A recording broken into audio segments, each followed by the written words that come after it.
their whole kitchen out of their house. Like you could get the house, but you're not getting none of the shit in there.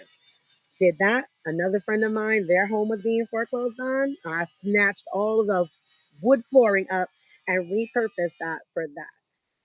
All of these things are possible with enough grit, ingenuity, and definitely community. That's always going to be the key. So if we purchased with friends the way that we purchase with partners, think about the difference. There is no difference. Most of us, I'm going to speak for myself. I'm on uh, like done with marriage number two now, and I have friends that have outlasted both marriages, right? But because supremacy culture puts such a hierarchy, even on our relationships that we have, we don't see buying a home with our friends just as important or a milestone as buying it with your husband, wife, spouse, partner, or whatever.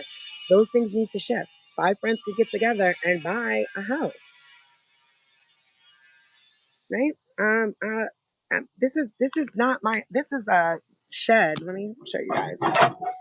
So I have an adult child who was in college, and she was in her last year of college, and she didn't want to be in the dorms anymore.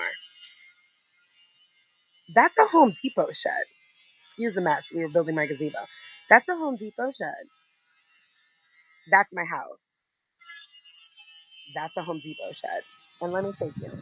So let's say me and a friend bought this house together, right? So I have the kids, so obviously I get that. But maybe my friend only is a single person. This was their home. I designed that, right? Bedroom. These things are super duper possible.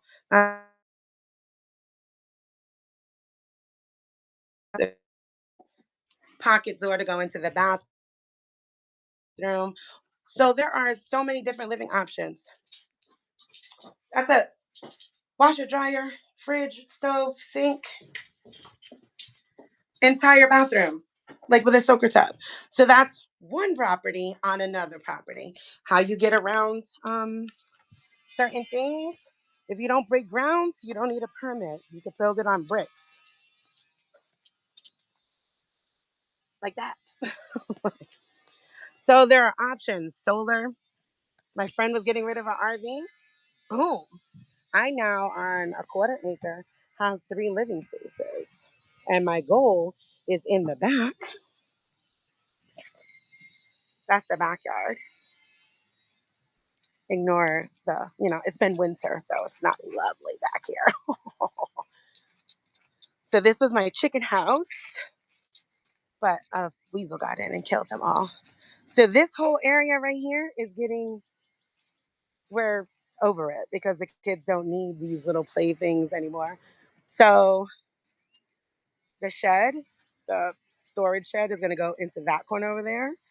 And I'm going to line up three longer houses for my kids. Thank you. It was very sad. We had them for like 7 years too. Um, so I can literally fit three of those. I've done the measurements. Three like sheds that are going to get converted, like more narrow ones. So that would give me one, two, three, four, five, six living spaces. Still have a garden. Still have space for chickens. Still have a little workout area. Still have all of this space.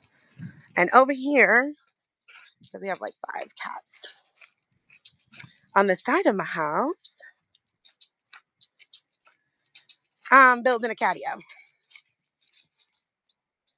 right? Like this little dead area that's right here. So they could come out. I'm building a catio. So lots of land. It looks like supervision.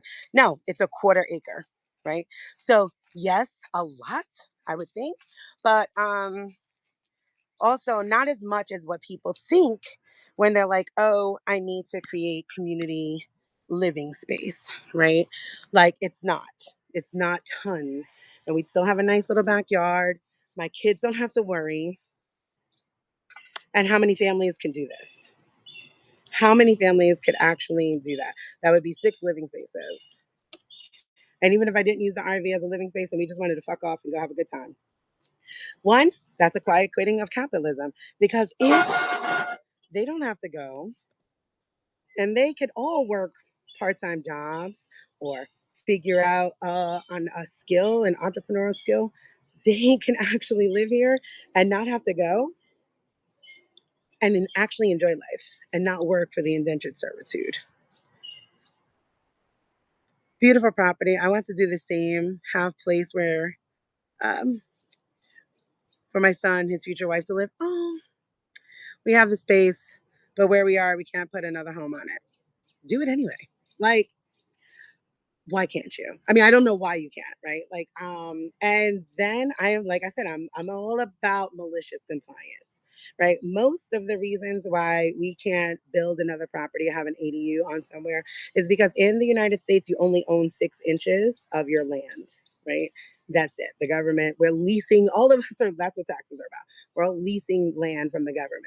So you only own 6 inches. So if you have to break ground, which you do when you need to put down a foundation or when you need to plumb something in or electric, etc., that's why you need a permit. If you are building on stilts, on bricks, on a platform, on a trailer, you don't usually need that. And then you can get a compostable toilet, you could get solar panels. There's options, but I mean, obviously, you need to look into whatever your area is because the town is about everyone having space and views, and we don't want our neighbors to do it either. I mean, that's fair.